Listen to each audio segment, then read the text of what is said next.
इसे कहते हैं सर मुंडाते ही ओले पड़ना। दुनिया की नजर इस बात पर थी कि अमेरिका इजराइल के लिए खुलकर युद्ध के मैदान में कूद गया है। रूस और चीन ईरान के लिए कब कूदेंगे? दोस्तों, खामनेई का संदेश लेकर ईरान के विदेश मंत्री रूस पहुंचे थे। खामनेई का संदेश पढ़कर रूस ने ईरान को अपने परमाणु वॉरहेड्स देने की घोषणा कर दी है। रूस ने कहा है कि सिर्फ वो ही नहीं, उसके जैसे कई और देश ईरान को परमाणु हथियार देने के लिए तैयार हैं। ये बात कही है दिमित्री मेदवेदेव ने। ये रूस के राष्ट्रपति रह चुके हैं। इनको भारत का पीएमओ और प्रधानमंत्री नरेंद्र मोदी फॉलो करते हैं। दोस्तों, ईरान के विदेश मंत्री अब्बास अराक्ची इस समय रूस दौरे पर है और रूस ने खुलकर ईरान का सपोर्ट कर दिया है। सिर्फ सपोर्ट ही नहीं किया है, परमाणु बम देने की बात कह दी है और ये बहुत बड़ी बात है। इतना होते ही इजराइल ने ईरान को युद्ध खत्म करने का प्रस्ताव दे दिया है। जी हाँ, इजराइल टाइम्स ने इसे प्रमुखता से छापा है। ईरान के पक्ष में रूस के एक कदम ने दोस्तों इजराइल को शांति के लिए सोचने पर मजबूर कर दिया है। फिलहाल CNN के हवाले से खबर ये आई है कि ईरान ने इजराइल का शांति समझौता ठुकरा दिया है। यानी ईरान ने शांति स्थापित करने के लिए मना कर दिया है, इनकार कर दिया है। ईरान के स्पोक्स पर्सन ने कहा है कि अब समझौते का कोई मतलब नहीं बनता है।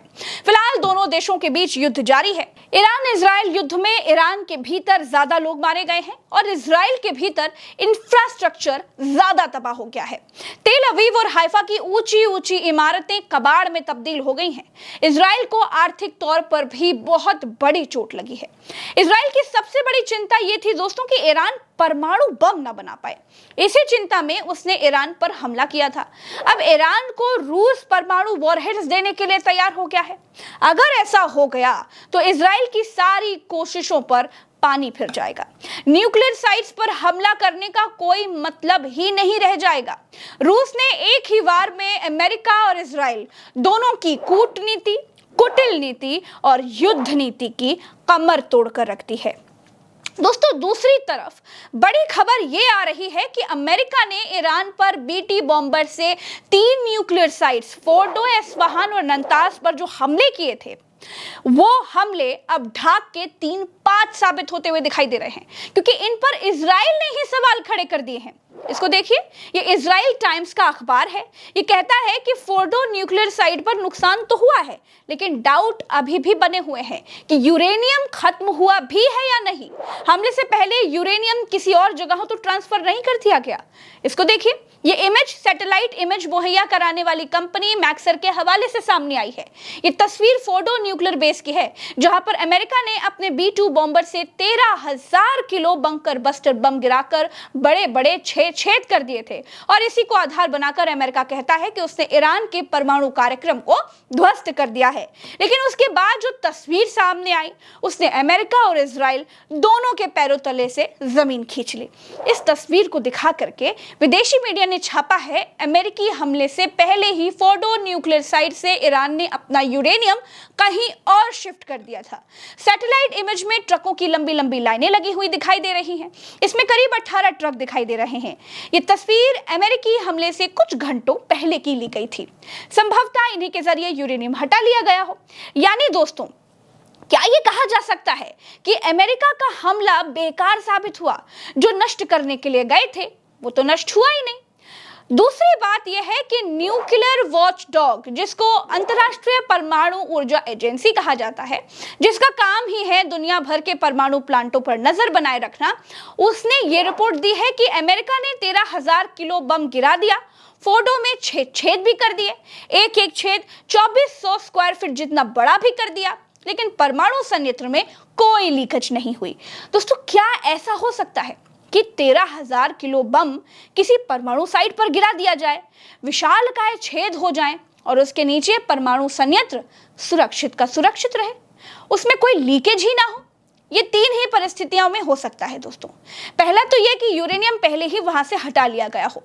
दूसरा ये कि वहां यूरेनियम हो ही नहीं।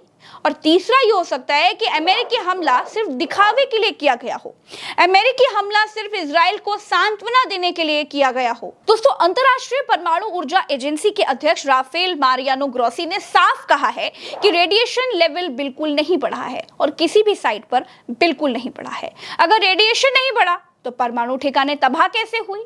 ये बात तो दुनिया को समझ में नहीं आई। दोस्तों, इस बीच एक और बड़ी खबर निकल करके आ रही है कि ईरान ने अपनी संसद में स्टेट ऑफ हॉर्मुज को बंद करने का प्रस्ताव पास कर दिया है, जिसने ईरान के इरादों को स्पष्ट कर दिया है कि वो अमेरिका और ईरान दोनों को मुंह तोड़ जवाब देगा। स्टेट ऑफ हॉर्मुज को हॉर्मुज जल डमरू मध्य भी कहते हैं।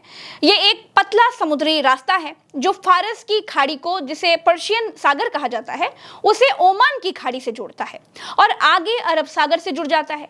ये विश्व के सबसे महत्वपूर्ण समुद्री रास्तों में से एक है। इसे एक तरीके से विश्व का चौराहा कह सकते हैं। इस रास्ते से दुनिया का 20 से 25% का तेल का निर्यात होता है। ईरान ने इस रास्ते को बंद करने का फैसला कर लिया है। इस फैसले पर ईरान की सुप्रीम नेशनल सिक्योरिटी काउंसिल की मुहर लगनी बाकी रह गई है। इसमें पूरी दुनिया में तहलका मच जाएगा।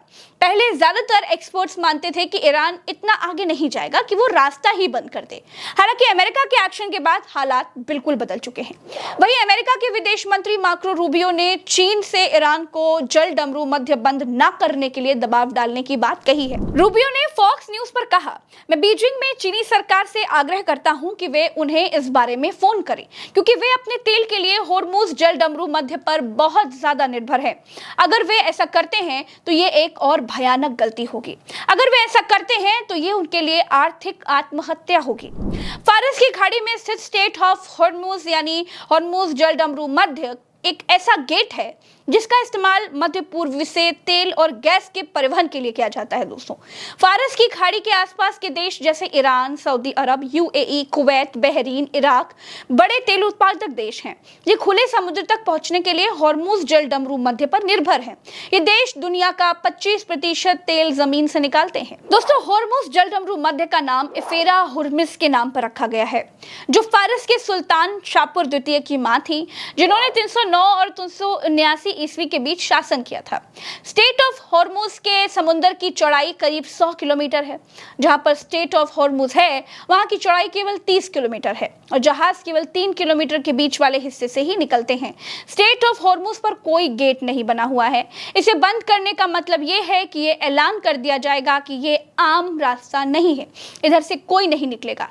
जो भी इस रास्ते को पार करने की कोशिश करेगा उसे ईरान अपनी सीमा में घुसपैठ मानेगा और उस पर हमला करने के लिए स्वतंत्र हो जाएगा। दोस्तों, ईरान बहुत ज्यादा क्रोधित है। इसीलिए जिस ईरान ने इराक से चली 8 साल की लड़ाई में रास्ता बंद नहीं किया था, उसने इस बार रास्ता बंद करने का प्रस्ताव संसद से पास करा लिया है। हॉर्मुज जल डमरू मध्य को ब्लॉक करने या फिर बाधित करने का मतलब है समुद्र में माइन बिछाना, मिसाइलों और बमों से दुश्मनों के गुजरने वाले जहाजों पर हमला करना, जहाजों को हिरासत में लेना या जहाजों पर साइबर हमले करना। दोस्तों, ईरान को अगर रूस से परमाणु वॉरहेड्स मिल गए तो इजराइल की दादागिरी गल्फ के भीतर खत्म होते देर नहीं लगेगी। ईरान को बिना परमाणु परीक्षण अगर परमाणु बम रूस से मिल गए तो इजराइल की बड़ी हार होगी। अगर ऐसा होता है तो बिना परमाणु परीक्षण के ही ईरान परमाणु संपन्न देश बन सकता है और यही कारण है कि खामनेई की इसी कूटनीति को देखकर इजराइल को ईरान ने युद्ध खत्म करने का प्रस्ताव भेजा है। फिलहाल दोस्तों, इस वीडियो में मेरे साथ इतना ही। हम आप तक सच पहुंचाने के लिए दुनिया भर के वेबसाइट्स और इंफॉर्मेशन सोर्सेज से तमाम तरह की खबरें खोजते हैं और सच निकाल करके लाते हैं। इसलिए चैनल को सब्सक्राइब कीजिए और प्रज्ञा का पन्ना, आप प्रज्ञा मिश्रा को इतना प्यार देते हैं, आपको इस तरह की इन्फॉर्मेशन हम ला करके देते हैं जो आपको कहीं और नहीं मिलने वाली, और इस तरह की कोई इन्फॉर्मेशन नहीं देते हैं जिसकी कोई बेस ना हो, जिस पे कोई तथ्य ना हो। इसलिए दोस्तों, हमारे साथ जुड़िए, प्रज्ञा के पन्ना को सब्सक्राइब करिए, आपके भरोसे को और प्रगाढ़ कीजिए। और हमारा एक दूसरा चैनल भी है, उल्टा चश्मा यूसी, जहां पर आप ईरान इजराइल युद्ध की एक अपडेट को हमारे इस चैनल पर देख सकते हैं। हर अपडेट के लिए उल्टा चश्मा यूसी को भी सब्सक्राइब कर लीजिए और संपूर्ण एनालिसिस देखने के लिए ये जो चैनल है आपका प्रज्ञा का पन्ना, उसको सब्सक्राइब कीजिए और अपने लोगों से भी करवाइए। फिलहाल के लिए इतना ही। राम राम, दुआ सलाम, जय हिंद। और हाँ, आपने प्रज्ञा को पन्ना को 4 मिलियन पहुंचा दिया है। इसके लिए आपका बहुत बहुत शुक्रिया। अपना प्यार ऐसे ही बनाए रखिए। आपका एक एक लाइक, एक एक सब्सक्राइब, एक एक कमेंट हमारे लिए एक आशीर्वाद की तरह है। इसे बरकरार रखिए। नमस्कार।